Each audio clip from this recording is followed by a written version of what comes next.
What's good, y'all? It's your boy Roberto Peace, here to let you know what life is like being a flight attendant. One, I must say, it is dope as hell. I think so because of the fact that I get to travel the world next to nothing. And anywhere in the States, I get to go for free. And that includes Hawaii. Can you believe Hawaii is considered a state in the U.S.? I'm glad, but when you go there, it does not feel like it. I joined the airline industry about a year and a half ago. It started when I applied 2 years prior. I applied to United, and I made it up to their video interview, and then they denied me. I applied for Delta and got up to their video interview. They denied me. Then I did Virgin Airways, whatever, and I actually got a face-to-face interview with them. However, once I did it, they denied me.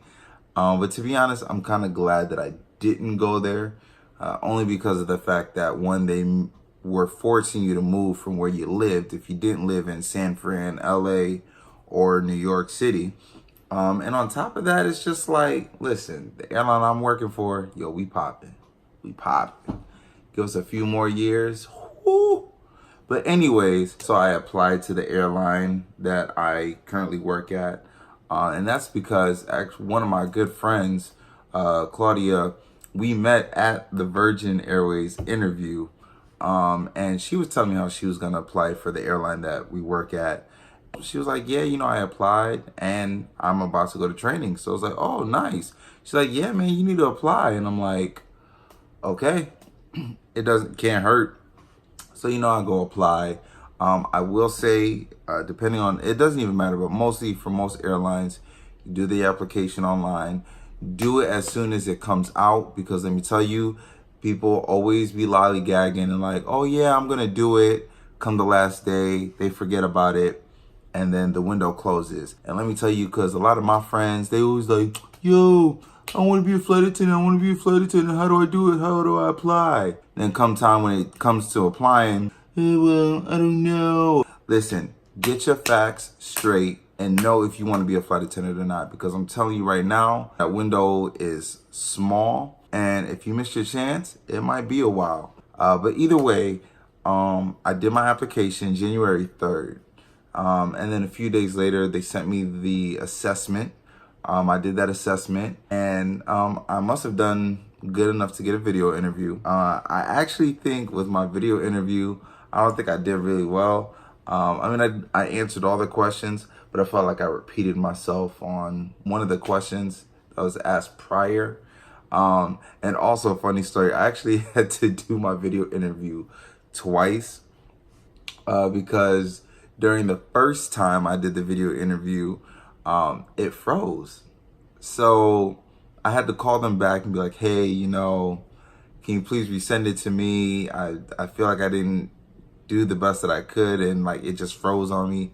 So they let me do it again, and I think that's why I was able to move forward, because they invited me to one of the events that allows me to do a face-to-face interview with other candidates. Most airlines, that's the standard. Like, they're gonna get you all in a room, make you talk about yourself and get to know others. That's very important. I know it sounds maybe a little fake when you're trying to talk to everybody, be friends. That's what this job is about, being very charismatic and interactive with customers and just people in general. So remember that if you ever get your face-to-face interview.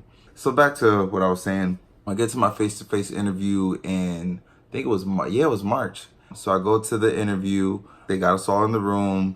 You start talking about yourself, like I was saying, doing all that stuff, group activities.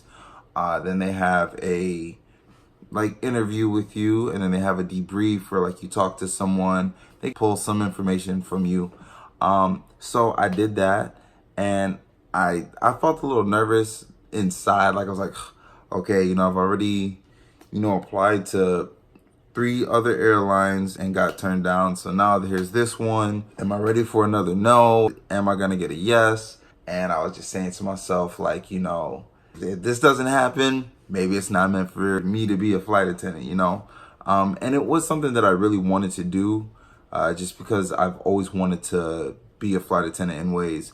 And also, I love traveling. Like people that really know me, even before I worked in the industry, I loved flying and I was always traveling. Actually, I've been flying since I was 2.5 weeks old. Anyways, after the interview, I'm like, okay, hopefully I get it. Hopefully I get it. Of course, I'm still working at my other job. And, Apple was great. I had a great time there, had a great run. However, sometimes it's that time to move on and do the next steps in your life to be better. So I'm sitting there during my 5-year anniversary and I'm getting my review. And literally during that interview, I get the email from my airline saying, hey, we want to hire you. That's how I knew it was God. Like everything came full circle, in my opinion. I pretty much said, yep, sign me up. Well, pretty much things are spaced out and I wouldn't hear from them for like 2 weeks or 3 weeks on end. And then finally in May, they gave us our training date. So obviously it was for May. And we went to training. It was about 5 weeks. I won't say that's difficult, but it's something that you need to be dedicated and focused. No lollygagging. It's not easy, I will say that. But I had a great time. I love my classmates. We are wild. Boy, I love my classmates. I am currently based in New York City, and I love it because we have great trips. And we do a lot of great work out there, and I love the culture up there. I feel like I'm not the only one, especially being a person of color, being not only a male, being a straight male. I'll be honest, it's kind of rare in the industry. Like, let me tell you something. Just because you're a flight attendant does not mean you have to be gay or female or skinny or crazy attractive. Because to be honest, I look decent at best. Obviously, as you can see, I'm not skinny, although I'm working on getting my muscles straight and whatnot. But like, let's be honest, this industry is filled with so many different people, and let me tell you, just be yourself, because that's what most airlines want. It's just someone that'll be themselves. And I'll tell you right now, there are some ugly people in the industry, so don't doubt yourself. I'll just say that. What I enjoy about being a flight attendant, like I was saying, is the fact that I get to travel anywhere I want to go, again, for either free or next to nothing. What's great for me is the flexibility, the fact that I get to drop trips whenever I want. I can move things around. If I see a trip that's better, I can swap into it, or I can pick it up if it's on a day off. So that's one of the great things that I enjoy. I'm glad that I have no supervisor micromanaging you. Like, you legit can feel like you're being yourself. I mean, obviously do your job the right way. Like, don't be breaking rules. But I'm just saying, like, I felt like that was one of the biggest things I dealt with at previous jobs, is like, managers will be there. Oh, hey, what are you doing? Like, listen, as long as customers don't complain, you do things the right and safe way, the legal way, you're good. Also, if you don't like crews, you don't have to worry about working with them again. Like, I've worked with a few people. It happens because within the routes that I do, pretty much the same people pick up those flights. So for me, it's different. But let me tell you, you hardly get to see certain people again. If you didn't like the flight you just had with that crew member, I mean, the most you'll be with them is like 4 days. After that, you'll probably never even see them again. And there's some crews that you'll have absolutely love and wish every trip could be with them. That's one of the cool things about this job, is you never know what's gonna happen. I love it. It's just constant change. Also, I'm not gonna lie, I'm a little bit of a petty person, and let me tell you, all my exes and all the girls that used to talk to me and, cut me off, listen, I know at least 80% of them are salty as fuck right now. It's the fact that I take all these trips and I get to post it, how good I look in my uniform. And you know what? I love it. And I don't give a fuck. Like, come on now. Like, I'm sorry. That's just the pettiness in me. You had your chance.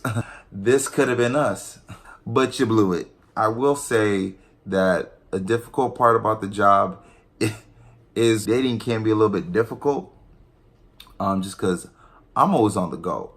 And I will say, uh, ladies, if you decide to date a male flight attendant, I will say let homeboy do what he needs to do. And when I say that, it means don't bug him, don't stress him. Listen, I'm sure he wants to see you. I'm sure he wants to communicate with you.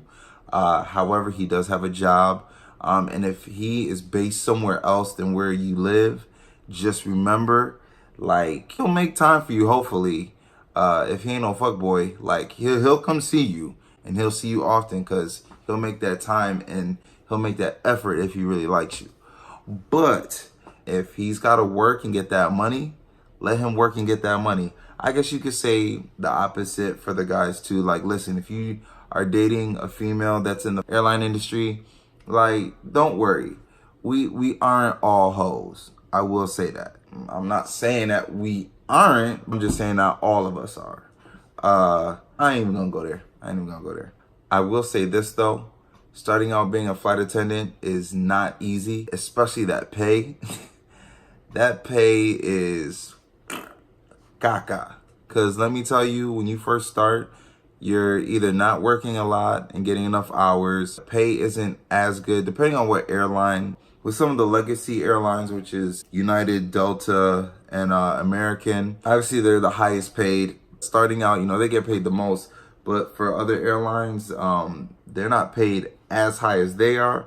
So especially if you're on reserve and not working a lot, that's my advice for you. Start saving up money now. If you're thinking about applying and hopefully going to training, do that, because like for me, I had to dip in some funds that I did not want to touch, but I had to. I will say though that I'm finally getting back into the black, is what they call it. I'm almost breaking even with what I've been spending. Now I'm good. Like, I'm more financially stable. I'm not worried about my bills. I still spend a lot of money, but let me tell you, like, it's still good. Like, I love it. Also, get used to being on your own a lot, especially on layovers. Unless you have a significant other that can always crash your layovers, that's great too. But if not, get ready for those lonely nights. The cool thing is, if you have a good cruise, if you guys like going out and doing stuff on your layovers, that's what I've enjoyed. Like, normally there's at least one or two crew members that want to hang out after a flight. We have some really good layovers and do a lot of cool things. If you follow me on Snapchat, you'd understand my layovers go down. And we just have a good time. Like, I'm all about good vibes, just being honest. So if you're one of those people, then great. If you just want to be a slam clicker, and that's what we call it, and you just want to go inside your hotel room and go right to sleep or do whatever it is you do, then hey, you do that. Listen, people in the airline industry, we are a lot of fun. We like to drink. We're not trying to get in trouble. Well, for the most part, we're not trying to get in trouble. But I'm just saying, like, those are some of the things you can do on your layover. Or like, go explore the city, Some of the places I enjoy going to is LA and San Fran. I'm known for doing Vegas. Vegas is probably my favorite layover city. Me and my homegirl Naisha that works in the airline industry with me, we pretty much go there and do trips together. And go out to Vegas, which is dope because she's the real plug. I've gotten my connects through her, and all of my layovers there are just amazing. Just be careful if you're a gambler like me. Sometimes I'll be losing some money out there. So I guess that wraps it up for me for today. Hopefully I've covered a lot. If there's anything that you want me to cover, definitely feel free to email me at bertoworldpeace@gmail.com. Also, you can comment on this page and this video underneath in the comment section. You can do that. Or you can reach me at Instagram. My name is Peace and Passports, where you can also see my adventures. But feel free to DM me there as well. I'm more than welcome to answer some of the questions you have. All right? Y'all have a wonderful day, and I'm out. Peace.